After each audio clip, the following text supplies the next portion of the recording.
রমাদানের রোজা কিভাবে একজন মানুষকে নৈতিকতা এবং চরিত্রের উন্নত করতে সাহায্য করে, আমরা সে বিষয়টি নিয়ে আজকে আলোচনা করব।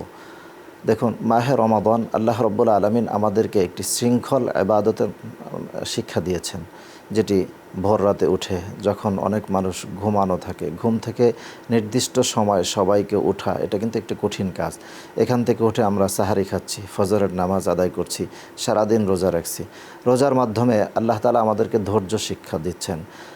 রোজার মাধ্যমে আমরা নৈতিকতা শিক্ষা অর্জন করতে পারছি। যারা ধনী আছেন, যারা গরিব আছেন, তাদের মধ্যে তারতম্য করাটা সহজ হচ্ছে। আমরা ইফতারির সময় দেখা যায় যারা ধনী আছেন বা যারা ইফতারি অনেক আয়োজন করতে পারছেন, তারা কিন্তু যারা গরিব শ্রেণীর মানুষ আছেন তাদেরকে সেটা দিয়ে দিচ্ছেন, ইফতার করার জন্য ডাকছেন, ধনী গরিব একসাথে বসছেন, তারা খাচ্ছেন।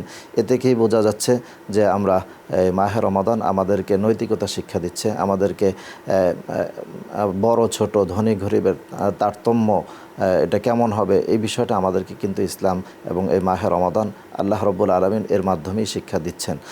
তাহলে বোঝা গেল আমাদের নৈতিকতা আমরা পাচ্ছি মাহে রমাদানের মাধ্যমে। পাশাপাশি চারিত্রিক দিকগুলো, মাহে রমাদান এমন একটি ইবাদত যে ইবাদতের মাধ্যমে বান্দা তার গুনাহ থেকে মুক্ত হওয়া তার জন্য সহজ করে নিতে পারে।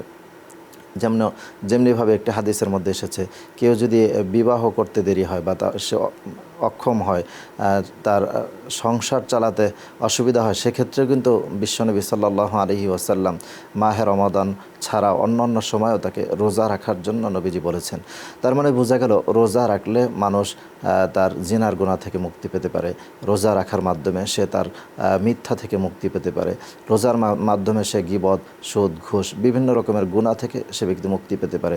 আর এ সমস্ত অন্যায় কাজ থেকে মুক্তি পাওয়ার মানেই হচ্ছে তার চারিত্রিক উন্নতি। তাহলে বোঝা যাচ্ছে যে মাহে রমাদান আমাদেরকে চারিত্রিক এবং নৈতিক দুই দিক থেকেই আমাদেরকে শিক্ষা দিচ্ছে এবং উন্নতি করছে।